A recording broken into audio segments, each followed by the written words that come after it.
श्रीमच्छारद पूर्णचंद्र विलसत् स्मेराननं श्रीहरि तुंगे पीठवरे स्थितं परिवृतं सद्भक्तवृन्दयता ताराभिर्विदुमत्स्यमानमुरुदा तैश्चन्दनैकौसुमं हारये शेखरपङ्क्तिभिश्च हृदये शुक्लाम्बरां चिन्तये। श्री अक्षरधामनाधिपति स्वामीनारायण बापा स्वामी बापा भगवते नमो नमः। श्री घनश्याम महाराजाय नमो नमः। श्री हरिकृष्ण महाराजाय नमो नमः। श्री सहजानंद स्वामी महाराजाय नमो नमः। श्री बापा श्री भगवते नमो नमः। श्री सद्गुरुभ्यो नमो नमः। श्री स्वामीनारायण गादीना अध्याचार्य प्रवर जीवनप्राण स्वामी बापा भगवते नमो नमः। पुरुषोत्तम पिदारी स्वामीजी महाराजाय नमो नमः।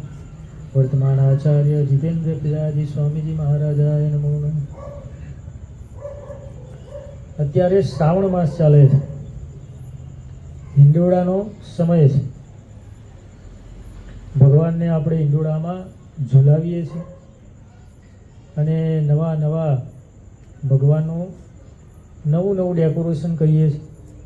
આજે પણ આપણે દેખાય છે કે નાનું તળાવ છે, જંગલ બનાવ્યું છે, એમાંય પાછા તળાવમાં માછલી કાચબા તરે છે.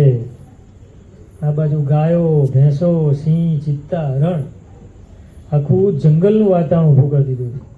ડેકોરેશન કરવું એ કાઠું કામ છે, કારણ કે કલાક સુધી સમય આપવો પડે.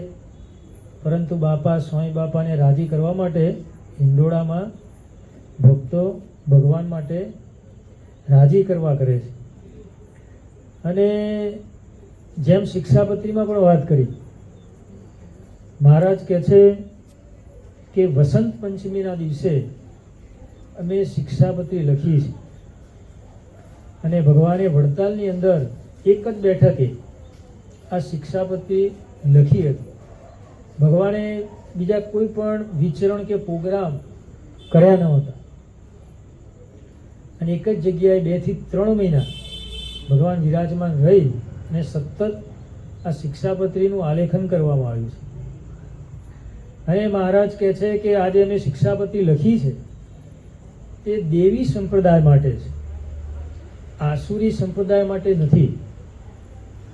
કારણ કે દેવી જીવ હોય એ જ માને અને એ ધર્મની મર્યાદા, શિક્ષાપત્રીની જે મર્યાદા એ જ પાડી શકે, બીજા પાડી શકતા નથી. એટલે મહારાજ કહે છે કે આસુરી સંપ્રદાય માટે આ શિક્ષાપત્રી નથી. અને ભગવાન જ્યારથી પ્રગટ થયા ત્યારથી જુઓ, ભગવાનને હેરાન પરેશાન કરવા માટે આસુરી તત્વો સતત પોતે ભગવાનને કેમ કરીને મારવા તેના માટે પ્રયત્નશીલ રહેતા. ભગવાન એકલા મળે અને કેમ એમને પતાવી દેવા, આવી ફિરાકમાં રહેતા હતા. આપણે જાણીએ છીએ કે જ્યારે ધર્મદેવ અને ભક્તિ માતા વૃંદાવનની અંદર પોતે ઉપવાસ કર્યો હતો, ભજન કીર્તન કરતા હતા અને ભજન કીર્તન કરતા કરતા સાંજ પડી રાત પડી ત્યારે તેમને ભગવાને દર્શન આપ્યું અને દર્શનની અંદર ભગવાન કહે છે કે અમે તમારી અધર્મ અને અસુર થકી રક્ષા કરશો, માટે તમે ચિંતા કરશો નહીં. આવી વાત કરી અને દર્શન આપ્યા એટલે ધર્મદેવ અને ભક્તિ માતા ખૂબ જ રાજી થઈ ગઈ, પ્રસન્નતા થઈ ગઈ. અને જ્યાં વૈશાખ સુદ એકાદશીને દિવસે પોતે જ્યારે છપૈયા પાછા આવતા હતા ત્યારે જંગલ વિસ્તાર હતો. ત્યારે જંગલ વિસ્તારની અંદર અસુર પોતે હાજર હતી અને રાત્રિનો અંધકાર હતો. અમને આ તો બહુ ખુશ હતા ધર્મદેવ અને ભક્તિ માતા. અને અસ્વસ્થતામાં જેમ કહેવાય છે કે અજય અમર છે, પોતે ત્યાં આવ્યો અને ધર્મદેવ અને ભક્તિ માતાને પરિચય પૂછે છે, તમે કોણ છો, ક્યાંથી આવો છો? ત્યારે પ્રસન્નતામાં ધર્મદેવ અને ભક્તિ માતા સાચું કહી દે છે, કહે છે કે અમને તો ભગવાને દર્શન આપ્યા છે ને ભગવાન પ્રગટ થવાના છે. આવું જ્યાં સાચે સાચું કહી દીધું એટલે પછી પેલો તો અસુર હતો અસ્વસ્થતામાં. એટલે અસ્વસ્થતામાં કહે છે કે પેલો કાળિયો આવવાનો છે કે, કારણ કે પહેલા શ્રી કૃષ્ણ ભગવાને જ એમને શાપ આપ્યો હતો કે તમારા મસ્તક ઉપર હંમેશા છિદ્ર રહેશે, એમાંથી લોહી ટપકતું રહેશે અને તમને દર્દ થશે અને તમે પૃથ્વી પર રહેશો પૃથ્વીના પટ સુધી. એટલે આ યાતના ભોગવી રહ્યો હતો. એટલે ખીજાણો કે ભગવાન તમારી કુખે ભલે પ્રગટ થાય પરંતુ શસ્ત્ર ધારણ નહીં કરે, હું શાપ આપું છું. આવી જ્યાં વાત કરી એટલે પછી આ ધર્મદેવ ને ભક્તિ માતા ખૂબ આમ ચિંતિત થઈ ગયા. પરંતુ આપણે જાણીએ છીએ કે ભગવાને ઘનશ્યામ મહારાજે 49 વર્ષ સુધી આ લોકમાં રહ્યા પણ ક્યારેય શસ્ત્ર ધારણ કર્યું નથી. પણ પૂર્વે જે અવતારો થઈ ગયા તેના કરતાં પણ ચઢિયાતું કામ ઘનશ્યામ મહારાજે સ્વામિનારાયણ ભગવાને કરી બતાવ્યું વગર શસ્ત્ર. વિચાર કરો, કારણ કે બીજા અવતારો હતા એમને અસ્ત્ર શસ્ત્રોનો બધું ઉપયોગ કર્યો હતો. કારણ કે અસ્વસ્થતામાં એમ હતું કે અસ્ત્ર શસ્ત્ર વગર ભગવાન કશું ન કરી શકે. પણ ભગવાન તો જે ધારે એ બધું કરી શકે છે. સંકલ્પમાં રહ્યું છે. જળ હોય ત્યાં શું પર્વત બનાવી દે, પર્વત હોય ત્યાં જળ બનાવી દે. ભગવાનના સંકલ્પમાં બધું રહ્યું છે. એટલે જ્યાં આવી વાત થઈ પછી અસ્વસ્થતામાએ જે અસુર હતો તેને પોતાનો એક માણસ અસુર રાક્ષસ એને મોકલ્યો કે એમની વોચિંગ રાખો ભાઈ, કે એમના ત્યાં ભગવાન પ્રગટ થાય ત્યાં જ તેમને બતાવી દો. હવે સમયના વહન સાથે આપણે જાણીએ છીએ કે ધર્મદેવ અને ભક્તિ માતાના ત્યાં સ્વામિનારાયણ ભગવાન પોતે ચૈત્ર સુધી નોમના દિવસે 10 ઘડી જતા પોતે પ્રગટ થયા. હવે પ્રગટ થયા ધીરે ધીરે ધીરે ધીરે ભગવાન જાણીએ છીએ તેમ સમયનું વહન થયું, દિવસો પસાર થવા લાગ્યા. જ્યાં ઘનશ્યામ મહારાજ એકલા હતા ઘોડિયામાં ત્યાં એને મારવા માટે આ અસ્વસ્થતામાંનો જે માણસ જે રાક્ષસ અસુર તે પોતે આવ્યો. પણ ભગવાનો તો ઘોડિયામાં ને ઘોડિયામાં જ્યાં વક્ર દ્રષ્ટિ કરી ત્યાં જશું ત્યાં ને ત્યાં બળી ગયું. કારણ કે ભગવાનના ભ્રકુટી વિલાસે તો કાળ પણ પોતે થરથર કંપે છે. તો રાક્ષસ આ બધા શું કરી શકે? ભગવાન ખાલી દ્રષ્ટિ જ નાખે ત્યાં જ પેલું બળીને ખાટ થઈ ગયું. એટલે ભગવાન જ્યાં દૈવી સંપ્રદાય હોય ત્યાં આસુરી પણ સંપ્રદાય હોય છે. આ પહેલેથી આવ્યું છે. કારણ કે દેવી જીવ હોય ત્યાં આસુરી હોવાના જ. અને ભગવાન પ્રગટ થયા તેમની સાથે સાથે પણ અસુરો પણ આ લોકમાં પોતે આવ્યા. કેમ કરીને ભગવાનનું નિકંદન કાઢવું, કેમ કરીને ભગવાનને પતાવી દેવા. કાલીદત્ત, કેટલા બધા કૃત્યાઓ, ઘણા બધા છે વાતો બધી. એટલે કેમ કરીને હેરાન પરેશાન કરવા. અને સ્વામિનારાયણ ભગવાનના આપણે જાણીએ છીએ કે કોઈ પણ મનુષ્ય હોય તેના ચરણમાં કે ચિહ્નો હોય નહીં. કોઈ મોટો ચક્રવર્તી રાજા હોય, કોઈ મોટી વિભૂતિ હોય, કોઈ મોટો મહાત્મા હોય, લોકમાં પ્રસિદ્ધ માણસ હોય તો એમના ચરણમાં જોવામાં આવે તો કોઈના એકલ દોકલ હોય ચિહ્ન. કે બહુ મોટો લાખોમાં કદાચ એવો માણસ હોય કે એમના ચરણમાં કદાચ 3 ચિહ્ન હોય, પરંતુ 16 ચિહ્ન તો કોઈના ચરણમાં ના હોય. આજ સુધી દુનિયામાં ક્યારેય એવું બન્યું નથી કોઈ એવી વિભૂતિ આવી હોય કે જેના ચરણમાં 16 ચિહ્નો હોય. આજ સુધી કોઈ એવી વિભૂતિ આવી નથી. 1 આવે, 2 આવે કે 3 આવે, એનાથી વધારે કોઈના ચરણમાં 16 ચિહ્ન હોય નહીં. પરંતુ સ્વામિનારાયણ ભગવાન તેમના ચરણમાં જમણા ચરણમાં 9 ચિહ્ન અને ડાબા ચરણમાં 7 ચિહ્ન. આમ પગ ઊંચા કરે તરત દેખાય. તો સ્વામિનારાયણ ભગવાને જો દુનિયાની અંદર 16 ચિહ્નોનું દર્શન કરાવ્યું હોય તો આપણા ઘનશ્યામ મહારાજે કરાવ્યું. 16 ચિહ્નો અને તરત દેખાય એમ પગ ઊંચા કરે. નાના હોય તો પણ એટલા જ કળાયુક્ત હોય અને ભગવાન જેમ મોટા થતા જાય, યુવાન થતા જાય તો પણ તેમના ચરણમાં એ જ ચિહ્નો હોય, એમાં કાંઈ ફેર ન પડે. એટલે ભગવાનનું આ સામર્થ્ય છે. અને જ્યાં દૈવી, જેમ કીધું આગળ, એમ મહારાજે કીધું ને કે આ શિક્ષાપત્રી છે એ આસુરી જીવો માટે નથી. કારણ કે જ્ઞાન છે, શાસ્ત્રો છે, આ નિયમ ધર્મ છે, આ ચાતુર્માસ છે, ઉપવાસ છે, એકટાણા છે, ભગવાનને રાજી કરવા, આ હિંડોળા કરીએ, આ બધું કરીએ છીએ શેના માટે? ભગવાન કેમ રાજી થાય, પ્રસન્ન થાય. આ પ્રસન્નતાના સાધનો છે.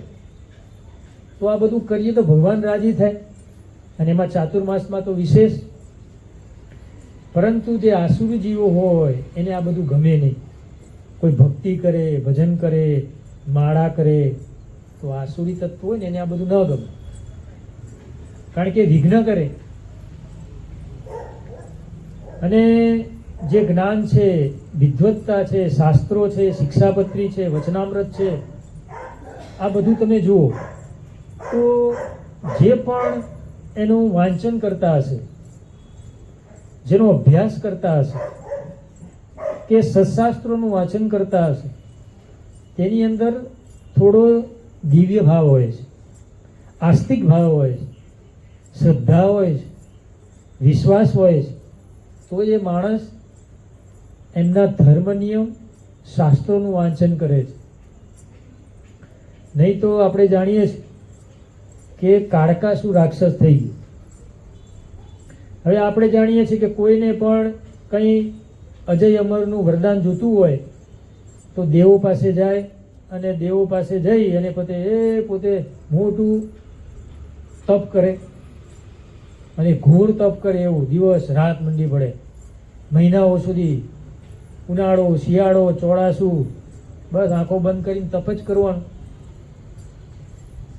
એટલે બ્રહ્માજી ઉપર કાળકાસુરે તપ કર્યું. એટલે કાળકાસુરે એટલું બધું ઉગ્ર તપ કર્યું કે બ્રહ્માજી પ્રસન્ન થઈ ગયા. હવે ભગવાન પ્રસન્ન થયા એટલે વરદાન માગવાનું કીધું. કારણ કે કોઈ પણ માણસ તપ કરે તો એની ઈચ્છા હોય ને કે કંઈક મળવું જોઈએ. એટલે પછી બ્રહ્માજી પ્રસન્ન થયા અને કાળકાસુરને કીધું કે ભાઈ તમારે શું જોઈએ છે, માગો.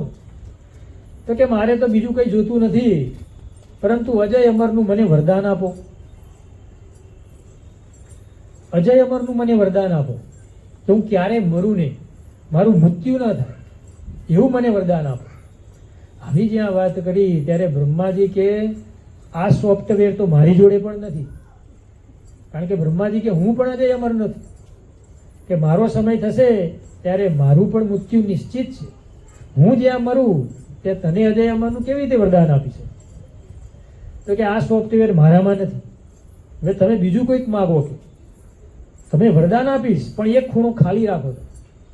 શું? મરવાનો એક એવો ખૂણો હોય એ તમે ખાલી રાખવાનો. કારણ કે બીજું બધું તમારે જોતું હશે તો હું આપી દઈશ, પરંતુ તમે એમ કહેશો કે હું અજય અમર રહું તો એ શક્ય નથી, એ સોફ્ટવેર અમારામાં નથી. એટલે પછી કાળકાસુરે વિચાર કર્યો કે હવે શું માગવું. એટલે વિચારમાં થોડી વાર સમય વિચાર્યું, પછી વિચાર કર્યો કે હું એવું વરદાન માગું કે મારું મૃત્યુ 7 દિવસનો જે છોકરો હોય એ જ કરી શકે, બીજો કોઈ કરી શકે નહીં. હવે 7 દિવસનો છોકરો જન્મ્યો હોય, હવે ઘોડિયામાં રમતો હોય, હવે એને શું ખબર પડે? એના તાકાત હોય? ચાલી પણ શકતો ન હોય, બોલી શકતો ન હોય, હવે એ માણસ કેવી રીતે કોઈને મારી શકે? પણ આવું વરદાન માગ્યું એને, કારણ કે 4 ખૂણામાંથી એક ખૂણો ખાલી રાખવાનો હતો. હવે આ ખૂણો ખાલી રાખ્યો કે 7 દિવસનો બાળક હોય તેનાથી મારું મૃત્યુ થાય. એટલે પછી કાળકાસુર તો અજય અમરનું જેવું જ થઈ ગયું. એટલે પછી તો રોપમાં આવી ગયો કેફમાં આવી ગયો એટલે દુનિયા ઉપર અસુરી તત્વ જ્યાં ત્યાં બધાને હેરાન પરેશાન કરવા લાગ્યો, મારવા લાગ્યો. સિદ્ધિ મળી એટલે, કારણ કે અસુરને સિદ્ધિ મળે એટલે પછી વિનાશ વે, એટલે આને પણ આ પૃથ્વી પર વિનાશનું કાર્ય ચાલુ કરી દીધું. એટલે વાત બ્રહ્મા પાસે આવી. હવે બ્રહ્માજી પાસે વાત આવી એટલે બ્રહ્માજી કે તમે વરદાન આપ્યું છે એટલે તમે કંઈક કરો, કારણ કે આ ઉત્પત્તિનું વરદાનનું કામ તમે કર્યું. તો બ્રહ્માજી કે ભાઈ હું ઉત્પન્ન કર્યું તો મારાથી મરાય નહીં. ભલે દીકરો સારો હોય કે ખરાબ હોય ભાઈ, પરંતુ મા બાપ પોતાનો ખરાબ દીકરો હોય એને મારે કોઈ ન મારે. ઉપરથી સારો દીકરો હોય ને એના કરતાં ખરાબ દીકરાનું વધારે ધ્યાન રાખે કે ભાઈ પેલો તો સારો છે એનું કરી લેશે, પણ આ જે થોડો ઢીલો છે કે જેને પાસે ઓછું છે એને મારે વધારે ખ્યાલ રાખવો જોઈએ. એટલે એનો ખ્યાલ માતા પિતા બાળકનો વધારે રાખે. એટલે પછી બ્રહ્માજી કહે ભાઈ મેં ઉત્પન્ન કર્યું છે, મારો છે, એટલે હું એને નહીં મારું, તમારે બીજો કોઈ ઉપાય કરવો એ કરો. એટલે પછી બધા દેવો જતા રહ્યા. પછી શંકર અને પાર્વતીજી એમના લગ્ન થયા, તપ કર્યું અને પછી લગ્ન થયા. પછી આપણે જાણીએ છીએ કે કાર્તિકેય સ્વામી એમનો જન્મ થયો. હવે 6 દિવસના કે 5 દિવસના થયા હશે ત્યાં કાળકાસુર સાથે પોતે યુદ્ધે ચડ્યા અને કાળકાસુરને માર્યો. એટલે આસુરી તત્વ પહેલેથી જ હોય છે. અને શાસ્ત્રોમાં પણ વિધાન છે કે જે વિદ્વત્તા છે અને જે ભણતર છે, જે જ્ઞાન છે, એ શાસ્ત્રોની અંદરનું જે ગહન વિષય છે તે પણ જેની પર ભગવાનની કૃપા થાય ને એને જ આવડે છે. આ લોકમાં પણ એવું છે ને, છોકરો ગમે તેટલો ભણતો હોય, પિતાજીને એમ હોય કે આપણો છોકરો રોજ ભણે છે, ઘરની અંદર રૂમની અંદર લાઈટ ચાલુ હોય, હા છોકરા એમ થાય કે ભણતા હશે, શરૂઆતમાં તો એમ લાગે, પરંતુ જ્યારે રિઝલ્ટ આવે ત્યારે ખબર પડે કે આપણો દીકરો ઘરની અંદર રૂમની અંદર લાઈટ બંધ કરીને લાઈટ ચાલુ રાખીને ભણતો હતો કે શું કરતો હતો. કારણ કે રિઝલ્ટ બતાવે માતા પિતા. એટલે જ્ઞાન પણ ભગવાનની કૃપા વગર કોઈનામાં આવતું નથી. ભગવાનની દયા હોય. ઘણા એવા હોય કે વાંચતા ખાલી એક જ વાર વાંચે અને કદાચ શિક્ષક અભ્યાસ કરાવે તો પણ આવડી જાય, એને બહુ મહેનત કરવી ન પડે. અને ઘણા એવા હોય કે રોજ મહેનત કરતા હોય, ટ્યુશન રાખતા હોય, ઘેર આવીને એનું પઠન વાંચન કરતા હોય, રાતના 12 1 વાગ્યા સુધી જાગતા હોય, પણ છતાંય રિઝલ્ટ તો મિડલ જ આવે, એ ટોપર તો ક્યારેય ન બને. એટલે ભગવાનની કૃપા વગર આ લોકનું જ્ઞાન અને ભગવાન સંબંધી જ્ઞાન એ પણ આવતું નથી. શાસ્ત્રોની અંદર આપણે જાણીએ છીએ કે એકલવ્ય હતો. હવે એને ક્યાં કોઈ જ્ઞાન આપવા ગયું હતું? શીખવાડવા કીધું, બાણાવી કીધું આ બધું લે ભણ, પરંતુ પોતાના ગુરુ તરીકે દ્રોણાચાર્યને રાખ્યા અને પોતે બાણ વિદ્યા શીખ્યા. તો એને જ્ઞાન ક્યાંથી આવ્યું? ભગવાનની કૃપા. અને આપણા શાસ્ત્રોની અંદર પણ આપણે જાણીએ છીએ કે પ્રાગજી પુરાણી હતા. પ્રાગજી પુરાણી ભણ્યા નહોતા, સંસ્કૃતનો થોડો અભ્યાસ હતો, પરંતુ પૂરું કર્યું નહોતું. હવે મહારાજ કે અમારે તો કથા વાર્તા વગર, આ જ્ઞાન ગોષ્ઠી વગર અમારે નહીં ચાલે. ત્યારે મહારાજે કીધું કે તપાસ કરો, કોઈ પુરાણી હોય, કોઈ બ્રાહ્મણ હોય, કોઈ શાસ્ત્રી હોય, તમને કથા વાર્તા સંભળાવે. કથા વાર્તા વગર નહીં ચાલે. એટલે પછી પ્રાગજી પુરાણીએ એને બોલાવ્યા.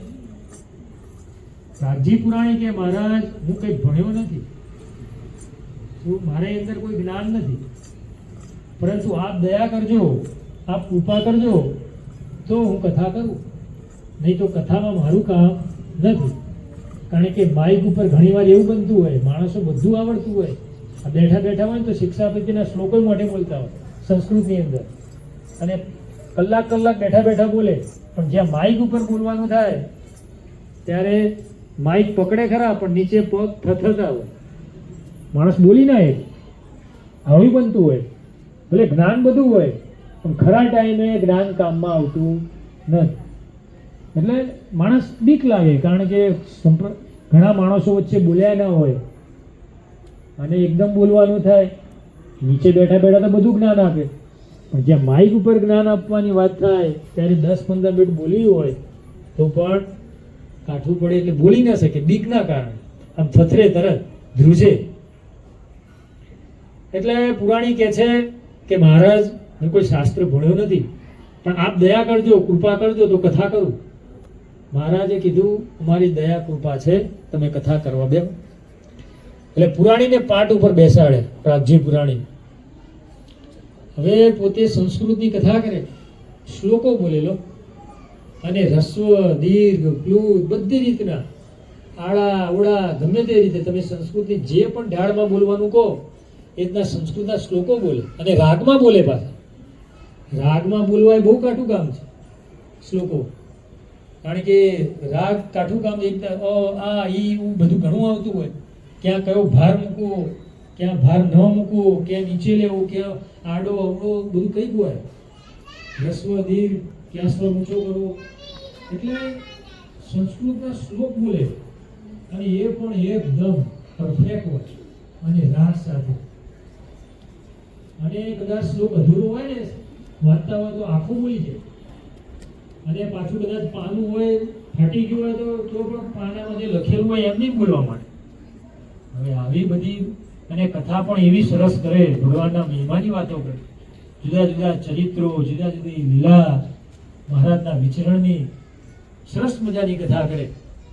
આ જોઈ અને બધાને થાય કે આ પુરાણી કદી શાસ્ત્રોનું વાંચન કર્યું નથી, કદી કથામાં આવતા નહોતા, અને હજુ સંસ્કૃતનો અભ્યાસ પણ પૂરો કર્યો નથી, અને આવી સરસ કથા ક્યાંથી કરે? આવી ક્યાંથી આ બધું જ્ઞાન? કારણ કે ભગવાનની કૃપા, ભગવાનની દયા, તેના વગર કશું પણ શક્ય નથી. કારણ કે બાળક હોય, આગળ કીધું એમ, એને પણ તમે જુઓ તો શું અભ્યાસમાં, ભલે માતા પિતાની ઈચ્છા હોય કે પોતાનો દીકરો ભણે ગણે આગળ જાય, મોટો મોટો ડૉક્ટર બને, એન્જિનિયર બને, બધાની ઈચ્છા હોય, કોઈ કે મિકેનિકલ બને, બધાની ઈચ્છા હોય, પરંતુ અભ્યાસમાં કેવો છે એના ઉપર બધું નિર્ભર છે. એવો ઈચ્છાનો તો અંત નથી. ઈચ્છા તો બધાને હોય, બધાને ચંદ્ર સૂર્ય ઉપર જતું રહેવું, પણ એના માટે પ્રયત્ન, મહેનત ને છેલ્લી ભગવાનની કૃપા, એ વગર કશું થતું નથી. એટલે કૃપાની જરૂર છે. કારણ કે રાજા હોય ને એને મદ બહુ આવી જાય, જેની જોડે પૈસો બહુ હોય એને પણ મદ આવી જાય. ભાઈ ને હું જ છું, મારા સિવાય આ દુનિયામાં બીજો કોઈ છે જ નહીં. કારણ કે પૈસો એવો છે. કારણ કે લોકો પૈસાને શું કહે છે? પરમેશ્વર. પૈસો હોય તો બધું ખરીદી શકાય, બધું લઈ શકાય, થઈ જાય ને બધું. પૈસા વગર કશું ના થાય. નાણાં વગરનો નાથિયો અને નાણે નાથાલાલ. પૈસા હોય તો બધા પૂછવા આવે કે ભાઈ શું છે, શું નહીં, કેમ છો, મજામાં છો. પરંતુ જ્યાં પૈસો ના હોય તો કોઈ તમારા ઘરના આંગણે આવે નહીં. એટલે આ રાજા થોડા મદમાં હતા કે હું ચક્રવર્તી રાજા છું, મારું આટલું મોટું સામ્રાજ્ય છે, આટલા માણસો મને માને છે, આટલા મારી રાજા રૈયત છે, હું આભૂષણોથી અને રાજ્યથી બધી રીતે સરભર છું. અરે નોકર ચાકર, આભૂષણો, સોનાના દાગીના તો પહેરે છે જ પગ સુધી. આવો એ માણસ. અને પડ્યો બોલ ઝીંગારા બધા દાસ દાસીઓ. એકવાર એમના તો એમના ગુરુજી આવ્યા. હવે ગુરુજી આવ્યા એટલે પછી ગુરુજીએ બધી વાત કરી. એટલે આ ભાઈ રાજા તો થોડા કેફમાં હતા. મારે રૂપિયા છે, ધન છે, મારે ક્યાં કોઈની જરૂર. એટલે બોલવા ચાલવામાં મહાત્માજીને ખબર પડી ગઈ ગુરુને કે આ અમારા રાજાજીને પૈસાનું થોડું મદ છે અને અહંકાર માથા ઉપર ચડ્યો છે. એટલે પછી મહાત્માજીએ બીજું કંઈ ના કીધું એમને. પછી મહાત્માજી એમને કીધું કે ભાઈ એક નકશો લાય. આખી દુનિયાનો નકશો લાયા. હવે નકશો લાયા પછી કીધું કે આમાં 14 લોક દેખાય જ તને? કે 14 લોક? તો કે નથી દેખાતા. 7 દીપ દેખાય છે તને? તો કે એ નથી દેખાતા. 9 ખંડ દેખાય છે, એમાંય 7 દીપ છે, તું જાણે છે કે આમાં દેખાય છે? તો કે એ નથી દેખાતા. 9 ખંડ છે, બરાબર. તો 9 ખંડમાં એમાંય પાછું ઇન્ડિયા કેટલું? એમાં મુખ્ય મુખ્ય શહેર જ આવે. અમદાવાદ ઉપર ટપકું જ હોય, દિલ્હી ઉપર, બેંગ્લોર ઉપર, કલકત્તા ઉપર, બોમ્બે ઉપર, મદ્રાસ ઉપર, ભલે ગમે તેટલા મોટા શહેર હોય, પણ શું આવે? ટપકું જ આવે. હવે કે આટલા મોટા શહેરો છે, આ અમેરિકા, આ ઓસ્ટ્રેલિયા, આ ન્યુઝીલેન્ડ, આ લંડન, આ યુરોપ, આ બધું છે, આ ઇન્ડિયા, એમાં આટલા ટપકા કરેલા છે મોટા મોટા શહેરો, એમાં તારો રાજ્ય ક્યાં છે? કે બોલ. તું ચક્રવર્તી રાજા કરે છે, આ નકશામાં તો તારું નામ નિશાન નથી. તું શેનો ચક્રવર્તી રાજા છે? આમ જે આ ગુરુજીએ કીધું ત્યારે એનું શાન ઠેકાણે આવી કે હું એમ કહું છું ચક્રવર્તી રાજા, હું આમ, મારું, હું તેમ, પણ નકશામાં તો દેખું તો હું ક્યાંય મારું અત્તો પત્તો નથી. મારાથી કેટલાય ચડિયાતા છે, એક ટપકું પણ નથી. એટલે અને ચોખ્ખો નિયમ છે કે તમારે જીવનમાં આગળ વધવું હોય, વિકાસ કરવો હોય તો અભિમાન નહીં રાખવું, નમ્રતા રાખો. અને નમ્રતા રાખો એ માણસ ધીરે ધીરે ધીરે ધીરે આગળ જાય. કારણ કે નમ્રતા છે ને બધાને ગમે. શિક્ષકને ગમે, આડોશી પાડોશીને ગમે, માતા પિતાને ગમે, પોતાના સગા સંબંધીને ગમે, બધાને ગમે. નમ્રતા કોને ના ગમે? છોકરો નમ્ર હોય બધાને ગમે, પણ નમ્રતા કેળવવી પડે. કાઠું કામ છે. એટલે નમ્રતા વગર અને આલોકની વિદ્યામાં, મહારાજે શિક્ષાપતિમાં કીધું, મહારાજ કે ધર્માદો કાઢો, બરાબર, 10% કાઢો. પરંતુ ધર્માદામાં પણ 3 પ્રકાર છે. એક ધર્માદો તો શિક્ષાપતિ મહારાજે લખી દીધો કે અમારા જે આશ્રિત સત્સંગી હોય, પોતાની આવકનો 10મો ભાગ ભગવાનને અર્પણ કરો. બરાબર. એ તો બધા લગભગ સ્વામિનારાયણ સંપ્રદાયના બધા સત્સંગીઓ છે એ બધા જાણે. પરંતુ બીજો ધર્માદો કીધો. શું કીધું? બાપાશ્રી પોતાની વાતોમાં કહે છે કે બીજો ધર્માદો કે વર્ષની અંદર 1 મહિનો ભગવાન કે મોટા પુરુષ કે સંતનો સમાગમ કરવાનો. શું? આ ધર્માદો કાઢવાનો. કયો ધર્માદો? વર્ષની અંદર 1 મહિનો સંતનો સમાગમ, મોટા પુરુષનો સમાગમ, આ કરવાનો. અને ત્રીજો ધર્માદો ભગવાનની મૂર્તિમાં લીન થવાનું. એટલે કે વૃત્તિ રાખવાનું. કારણ કે ત્યાગી હોય એને તો ભગવાનનું ભજન વિશેષ કરવું પડે, કારણ કે નિવૃત્તિ ધર્મને અનુસર્યા છે. એટલે એમના માટેનો ધર્માદો કેટલો? ભગવાનનું ભજન ભક્તિ કરવાનો લગભગ 5-5.5 કલાક જાય. આટલું દિવસની અંદર ત્યાગી હોય એને ભજન ભક્તિ કરવી પડે, ત્યારે બધું ખાતું સરભર થાય. એ વગર સરભર થાય નહીં. અને ગ્રસ્તને ધર્માદો કીધો. ગ્રસ્તને કેટલો? 2 કે 2.5 કલાક. આ 2 કે 2.5 કલાક એમને ભગવાનનું ભજન કરવાનું. કારણ કે વ્યવહાર તો જો, વ્યવહાર તો છે જ, કમાવાનું તો છે જ. આખી જિંદગી તમે કમાશો તો પણ દિવસથી રાત, દિવસ પડે ને રાત, દિન પર દિન જાય. આમ કરતા કરતા આવડ વીતી જાય, માથે ધોળા આવી જાય, તો કમાવાનું કોઈ મૂકવાનું નથી. પરંતુ 2-2.5 કલાક મહારાજે કીધું ધર્માદો કાઢવો. એટલે તમે આરતીમાં જાઓ, કથા વાર્તામાં જાઓ, સત્સંગ સભામાં જાઓ. શું કે તમે નોકરીઓ જતા હો તો આપણે કીર્તન વાગતું હોય કે કથા વાર્તા ચાલતી હોય એ સાંભળતા હો, તો આ ધર્માદો છે. તમે માળા ફેરવતા હોય એ ધર્માદો છે. તમે ઘરની અંદર પૂજા પાઠ કરી અને પછી આરતી કરતા હોય, વચનામૃત શિક્ષાપત્રી વાંચતા હોય, એ પણ ધર્માદો છે, એ પણ ધર્મદાન ગણી જાય. એટલે દિવસ દરમિયાન 2 થી 2.5 કલાક ભગવાનનું ભજન ભક્તિ થાય કે સત્શાસ્ત્રનું વાંચન કરો, આ ધર્માદો, એ પણ ધર્માદો છે, એ અવશ્ય કાઢવો જોઈએ મહારાજ, તો એ સત્સંગી કહેવાય. બાકી ખાલી એ દિવસમાં એકવાર કદાચ દર્શન કરી ગયા મંદિરમાં એટલે કઈ સત્સંગી થઈ ગયા મહારાજ કે એને અમે માનતા નથી. શું? પરંતુ મારા ધર્મ નિયમ પાડે એ સાથે આ ધર્માદો કયો કીધો? તમે દુકાન હોય તો દુકાન ચલાવવાની મહારાજ ક્યાં ના પાડી? હે, તમે કોઈ કંપનીના માલિક હોય તો પણ ક્યાં મહારાજ કે તમે માલિક, એક કંપની હોય તો 2 ખોલજો, 4 ખોલજો, મહારાજ કોઈ ના પાડતા નથી. પરંતુ મહારાજે આ ધર્માદો કીધો છે કે કદાચ પૈસે ટકે તમે કદાચ ઓછો ધર્માદો કરશો, પરંતુ આ જે ભજન ભક્તિનો ધર્માદો તો અવશ્ય રાખજો. કીધું મહારાજે જેમ પેલો શ્લોક વાંચ્યો છેલ્લો, એમાં મહારાજે શું કીધું? આ શિક્ષાપત્રી પ્રમાણે વર્તે તે અમારો છે, બાકી શિક્ષાપત્રી પ્રમાણે નહીં વર્તે તેને અમારે કોઈ લેવા દેવા નથી. ચોખ્ખા શબ્દોમાં કીધું મહારાજ. તો આ કહેવા માંગે છે મહારાજ. શું? તમે ખાલી કહેવાતા ના રહેશો, પણ અમારા થઈ જાણજો. અને કદાચ મંદિરમાં આજુબાજુ ન હોય તો ઘરે પણ ભક્તિ થાય. અત્યારે તો બધી એટલી બધી સુવિધાઓ છે, એટલે અમેરિકામાં, લંડનમાં, ઓસ્ટ્રેલિયામાં બેઠા બેઠા પણ અહીં કથા થતી હોય તો પણ સાંભળી શકે.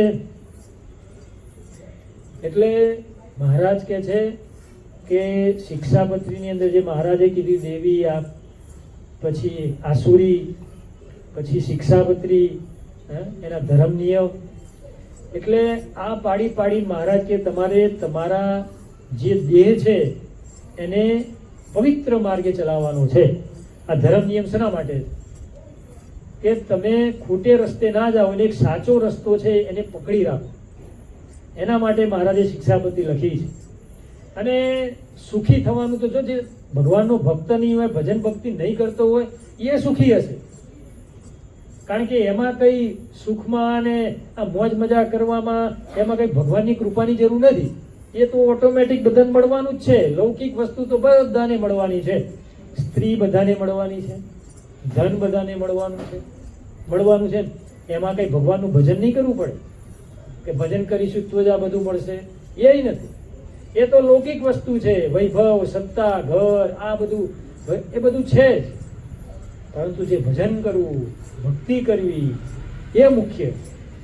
એ કરે તો મહારાજ કે અમારો છે.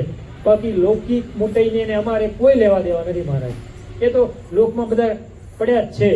આ પેલા દુબઈમાં જો બધા શેખ બધા છે ને મુસલમાન, આ ગલ્ફ કન્ટ્રીમાં, અમીરાતમાં, કુવા, ગેસ ને બધું કેટલું બધું નીકળે, તેલ ને ડીઝલ ને પેટ્રોલ ને આ બધું કેટલું નીકળે છે. અને કેટલા બધા અમીર છે, કેટલા બધા લખોપતિ અબજોપતિ છે આ બધા શેખો. બુરખા પહેરે અને ઊંટિયા ઉપર બેહે અને રણમાં વિચરણ કરે. બોલો, રણમાં નીકળે છે આ બધું. હવે એ ક્યાં ભગવાનનું ભજન કરવા ગયા જ કોઈ ભજન કરવા? તોય સુખી છે ને. તો આપણને એમ થાય કે આપણે ભગવાનનું ભજન કરીએ, અને આ લોકો મચ્છી ખાય, માંસ ખાય, બધું ખાય, નથી ખાતા. તો આ બધા તો કોઈ ધર્મ નિયમ પાડતા નથી, તો આ સુખી કેમ છે? આવો પ્રશ્ન ઉભો થાય. તો ભાઈ મહારાજે જેમ કીધું એમ મહારાજ કે છે લૌકિક મોટાઈને એને અમારે કોઈ લેવા દેવા નથી. કારણ કે આ તો મળવાનું જ છે. છેલ્લાનું 14મું વચનામૃત વાંચી લેજો. પહેલો જ પ્રશ્ન, પરમેશ્વર થકી બીજું કોઈ સાર વસ્તુ નથી, તો પણ એ પરમેશ્વરમાં એ જીવને કેમ પ્રીતિ થતી નથી? મહારાજે ઘણી બધી લાંબી વાત કરી, એટલે એ વાત નથી કરતો. એટલે કહેવાનું તાત્પર્ય આ છે કે સુખી તો ભાઈ બધા હશે. કોઈ ધનાઢ્ય સુખી હશે, પેલા હશે, બધા હશે. પરંતુ જેમ આજે શિક્ષાપતિનો 212મો શ્લોક પૂરો થયો, એટલે મહારાજ કહે છે ધર્મ અને શિક્ષાપત્રી એ પ્રમાણે આપણે આપણું જીવન જીવીએ. અને આજે જે સભા એ કરવામાં આવ્યું છે, જે આયોજન કરવામાં આવ્યું છે, એક હરિભક્ત તરફથી આ સભા રાખવામાં આવી છે. સ્વામિનારાયણ ભગવાન બાપા, સ્વામી બાપા, બાપા શ્રી, આપણા સદગુરુઓ સ્વામી બાપા, પુરુષોત્તમ બિહારી સ્વામીજી મહારાજ, વર્તમાન આચાર્ય જીતેન્દ્ર બિહારી સ્વામીજી મહારાજ, આ બધા રાજી થાય, પ્રસન્ન થાય તેમના દરેક કાર્યમાં બાપા સ્વામી બાપા ભેગા પડે, તેમની પ્રસન્નતા ઉતરે તે માટે આ સભાનું આયોજન કરવામાં આવ્યું છે. એટલું કહી અને આ સેવક આ વાણીને વિરામ આપશે. બોલો અક્ષરધામના અધિપતિ ઘનશ્યામ મહારાજની જય.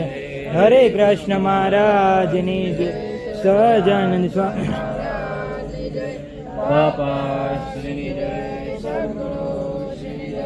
સ્વામિનારાયણ ગાદીનાદ્યાચાર્ય ધર્મ ધુરંધર સનાતન ધર્મ સમ્રાટ કારી જીવન પ્રાણ સ્વામી બાપાની